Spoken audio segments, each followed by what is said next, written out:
Joining us now for political analysis, Susan Page is USA Today's Washington bureau chief. Jamelle Bouie is chief political correspondent for Slate magazine, and he's a CBS News political analyst. Molly Ball covers politics for The Atlantic, and Ramesh Ponnuru is a senior editor at the National Review and a fellow at the American Enterprise Institute. Ramesh, I want to start with you. At the end of the week, Donald Trump has been to Mexico, met with the Mexican president. He also gave a zesty speech in Arizona in the same day. Do the calculation. Where do things stand at the end of the week with Donald Trump and immigration?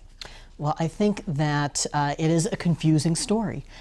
Today on the airwaves, Trump supporters Chris Christie on this show and Rudy Giuliani are saying he has softened on immigration, he's no longer for mass deportation, and this story is not getting through. Well, one of the reasons it's not getting through is that Trump didn't actually say that mass deportation's not on the table anymore. He simply implied it.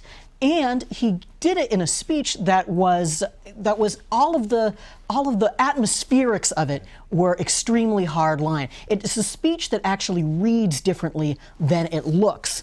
And I don't see how the Trump campaign expects that it is going to get credit for softening, which it clearly wants, if it won't actually come out and make that message more explicit. Molly, I was surprised that Chris Christie used the word pause. I mean, Donald Trump during the primaries said the undocumented immigrants in America will be out so fast your head will spin.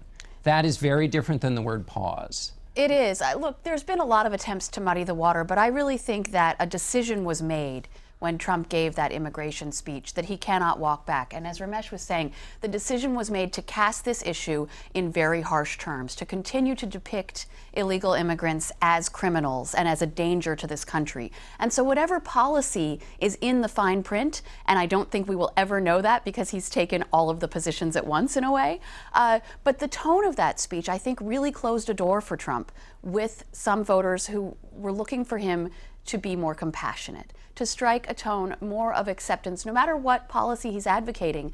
I think with certain Hispanic voters and certain non-Hispanic voters, there might have been an open door, and that door was closed by the decision that Trump made to give that speech. Jamelle, who are those voters that Donald Trump's trying to appeal to with this softening, whatever we want to call it, whether it exists or doesn't exist? I think it's whatever percentage of voters, Republican voters, that are staying away from him in states like Arizona and Georgia and North Carolina. Like North Carolina, Mitt Romney won that by a slim margin in 2012, and it's pretty much a must-win state for Donald Trump. And I think that margin is mostly the result of Republican voters who are just staying away.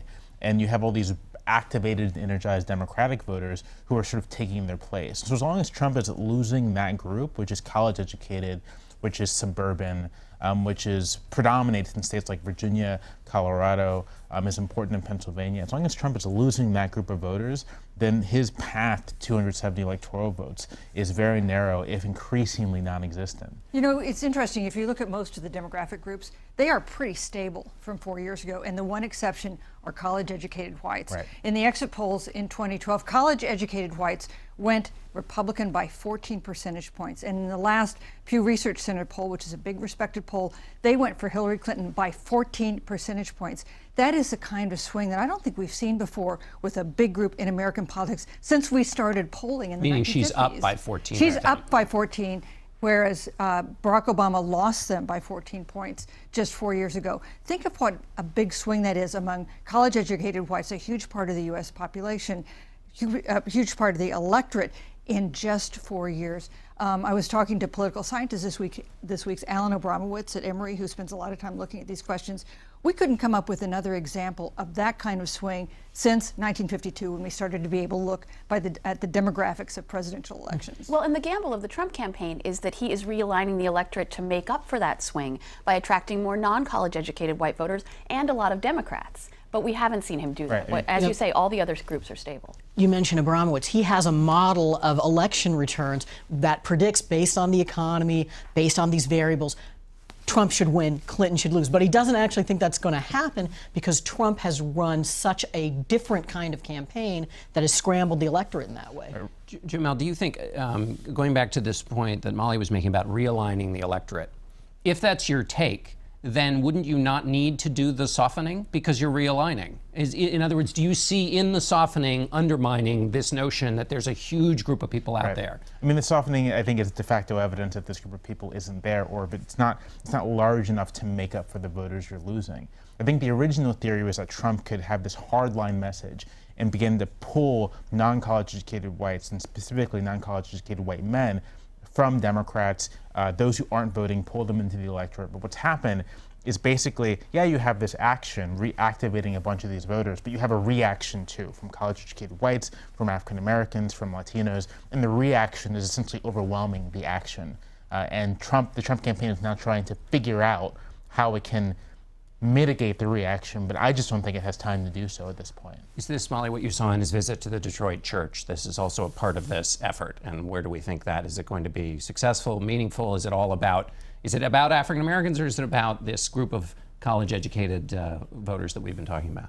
If there is a political calculation, and I think that's always an if with Trump and his campaign because so much of it is so improvisational and sort of based on the gut. But if there is a calculation, it probably is much more about those white swing voters. On the other hand, you see him getting 0 or 1 or 2% of the African American vote in these polls. There may literally be nowhere to go but up for Donald Trump. And those images where he at least seems to be making contact and listening to African Americans could give him some lift there, but it does seem to be mostly about the predominantly white portion of the electorate that looks at him and believes that he's a racist, that he's intolerant, that he's hateful, and wants to be reassured. These people want to vote for the Republican. Right. They want to vote for the person with the R next to his name, and that's why I think Trump still has some upside, but he needs to convince them that they can do that. And there's some good political science that notes that part of the gender gap in presidential elections is essentially a function of white racial views, that women tend to have softer and less conservative racial views than men do.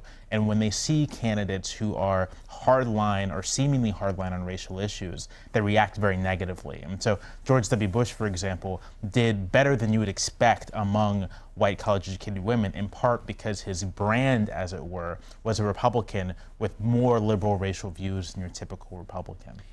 Ramesh, let me ask you a question about how to fix this brand issue, because you can't do it in one event. And yet, when Donald Trump went to meet with the president of Mexico, the word presidential got thrown around a lot. I'm going to apply to the wisdom of the group here. What does it mean to be presidential in a campaign context? What's the real benefit of presidential?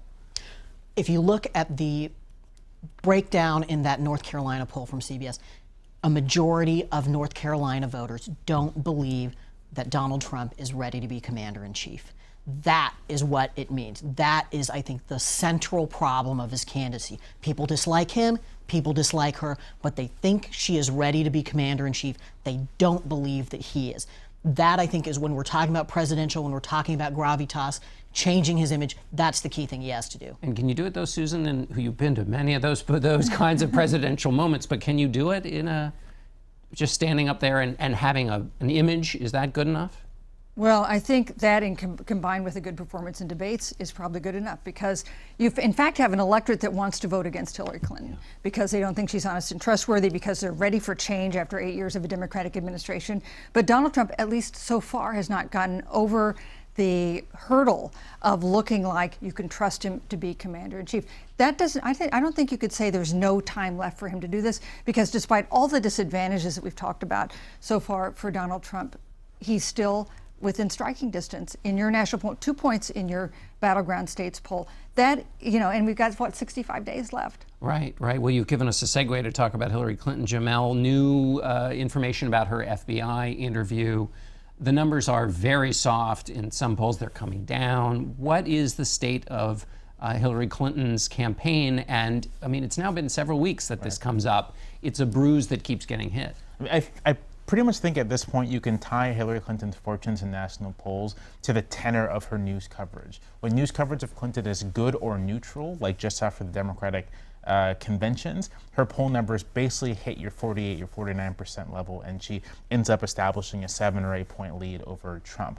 When the emails come in, when the foundation comes in, when these questions that remind people of all the things that they do not like about Hillary Clinton, that they do not like about the broader political world come in, her numbers immediately soften to 45 44, and that's basically been the story going back to even April and May. Her lead after the convention was very similar to her lead right at that time. The difference, well, not the difference, but the same pattern happened. In April and May, you had conversations about her emails and the foundation and her speeches and Bernie's attacks, and it softened her to 44, 45. And I think it's almost like a timing game that we'll just see come November where she is in this cycle. Ramesh, did you take anything away from those FBI reports that is new, or it just sort of the general issue that she has on this that will be with her all the way through to November?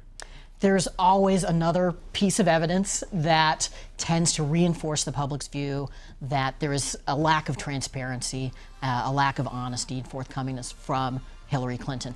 And I don't think that stories about Clinton aides destroying phones with hammers is going to help her in any way. I talked to a Republican about this, a Republican strategist who said, well, at least somebody's keeping this race competitive.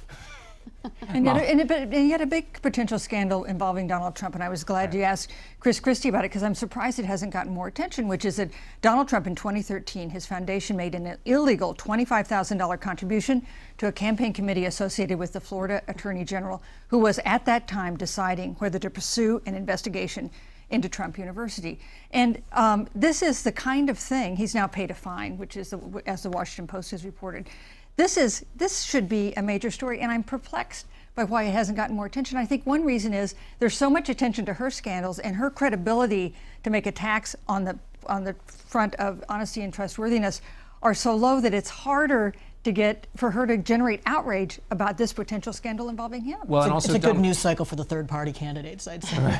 Donald Trump has also boasted about being able to do precisely that, give donations to get what he wants. I mean, he hasn't been shy about this. He hasn't spoken directly to that thing, but he has said that's why the system's so corrupt, because I was a master at playing it. Yeah. Molly, let me ask you about on Hillary Clinton. When she speaks, is that good for her campaign or bad, no matter what the topic? I think it depends. I don't think it is the case that every time she opens her mouth, she makes things worse. And I wish she would hold a press conference. I think that whether or not she got herself into further trouble with her answers to questions, it would be refreshing to see her facing the press and answering questions. And she's playing a very conventional campaign strategy where you spend your August fundraising and then you assume that the campaign engages in full after Labor Day. So I think it's safe to assume that we will see more of her doing public events and giving speeches after Labor Day. Jamel, she's likely to give more policy speeches. Is that a way to beat back the criticism that she's kind of disappeared during August, raised a lot of money while she disappeared? But is that a way out of the fix she faces? I'm not entirely sure, because I think when it comes to Hillary Clinton's public perception, people kind of just think that she knows a lot, that she's very prepared with regards to policy.